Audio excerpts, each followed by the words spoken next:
Hello. Today is Tuesday, June 16th, 2026. Here is your daily signal.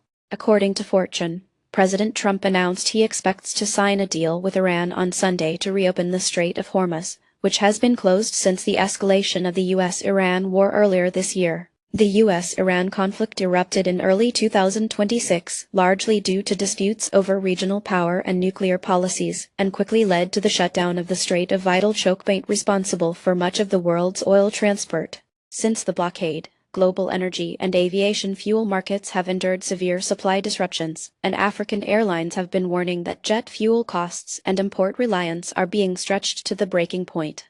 President Trump stated that the deal will not grant Iran any money, a major sticking point, and that G7 allies, particularly Britain and France, have indicated they'll help clear mines from the waterway once hostilities pause. The African Airlines Association highlighted the acute inflation in jet fuel prices stemming from the conflict and ongoing supply chain strain. However, Tehran may stall on signing the agreement over concerns about boosting Trump's political standing, especially as his birthday approaches.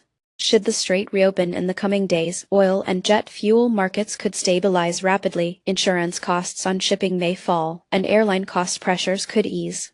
But delays or breakdowns at the negotiation table would mean extended volatility for both energy and aviation sectors. Even if the agreement is reached, many warn that a short-term diplomatic thaw will not resolve deeper regional tensions, leaving the risk of renewed conflict and ongoing energy insecurity.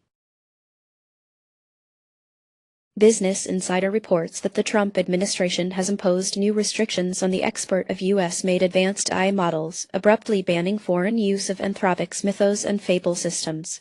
In recent months, Washington has stepped up controls over artificial intelligence technologies on national security grounds, in part due to fears that cutting-edge generative models could be weaponized or misused by adversaries.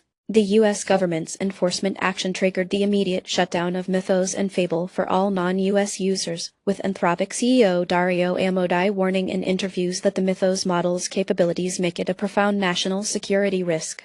Industry reaction has been swift. One leading CEO told Business Insider that the policy would send shockwaves across AI labs worldwide. In the short term, American AI companies face operational overhauls and stricter rules governing model access for overseas users, while foreign research partners may find themselves abruptly cut off.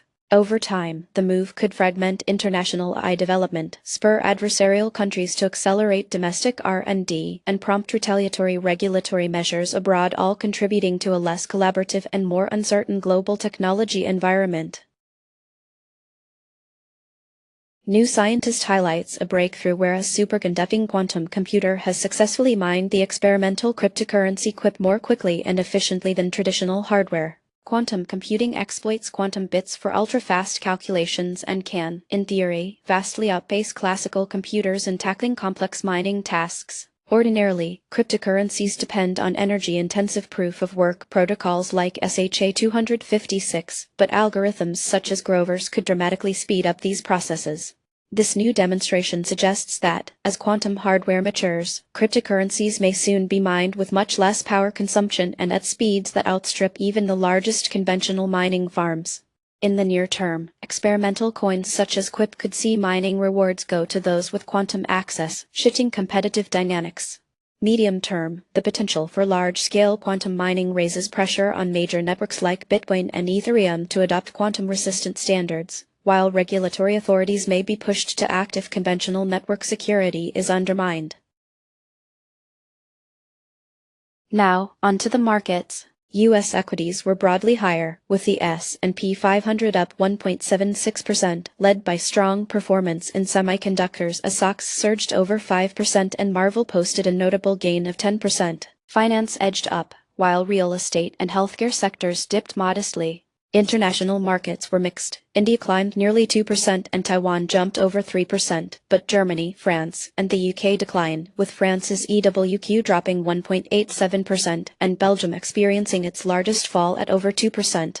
Commodities saw sharp divergence as silver and gold rallied. Silver led with a 3.56% jump, while U.S. oil contracted by more than 3%. Among top gainers, Regendes Biomaterials RGNT jumped 526% and NIX rose 224%, while biggest losers included SLBT down 86% and Alisio Therapeutics LTX off nearly 73%.